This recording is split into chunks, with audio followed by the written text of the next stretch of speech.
All right, everybody, let's hop in the film room real quick because I want to highlight one action from Friday night's Crosstown Shootout that I vividly remember working for Cincinnati in 2024 during their second half comeback effort to beat Xavier. Worked last year, but it didn't work this year. If you're a UC fan watching this, you might recognize it. It's pretty common. The Bearcats run it all the time. And if you're a Xavier fan watching this, you might recognize it as well because Chris Mack used to run this play a lot. So let's go to the 2017 round of 32 game for Xavier playing Florida State. And I'll show you the first action here working to perfection for the Musketeers a couple of times.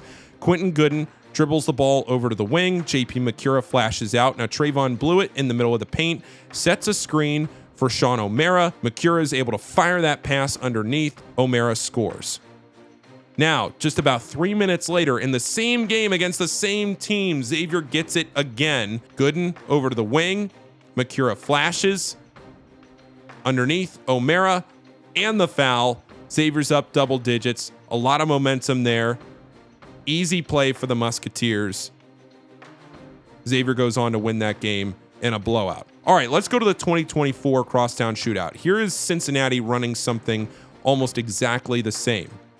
Jizzle James walks the ball into the front court. Now, on the left wing, you see Dan Skillings. Ryan Conwell's on him. Skillings initiates everything by going from the left wing to the right wing. Now, in the middle of the paint, Seamus Lukosius tries to set a screen on Jerome Hunter to free up Dylan Mitchell, but Jerome Hunter, he's been playing college basketball for a while. He sniffs this out and denies the pass. So that action I showed you just a second ago in the Xavier game, that is the first action here that Cincinnati doesn't get. So they're going to go to the second action. Cincinnati was just down 7 in this game. They're trying to make it a one-possession game. How are they going to do that? They're going to try and hit a 3. Seamus Lukosius' screen didn't work to free up Mitchell. So what's Mitchell going to do? He's going to go out, and he now is going to set a screen for Lukosius, who will go to the wing. Marcus Foster is a couple steps behind. Lukosius off balance, but a fairly open 3. It's a 2-point game. Cincinnati rides that wave of momentum on to win the Crosstown Shootout in 2024. Now let's fast forward to 2025. This time it's Day Thomas initiating the action into the front court, walking the ball up there, pass the ball into the corner. Now look in the middle of the paint. Kerr Kriisa is going to try and set a screen for Baba Miller.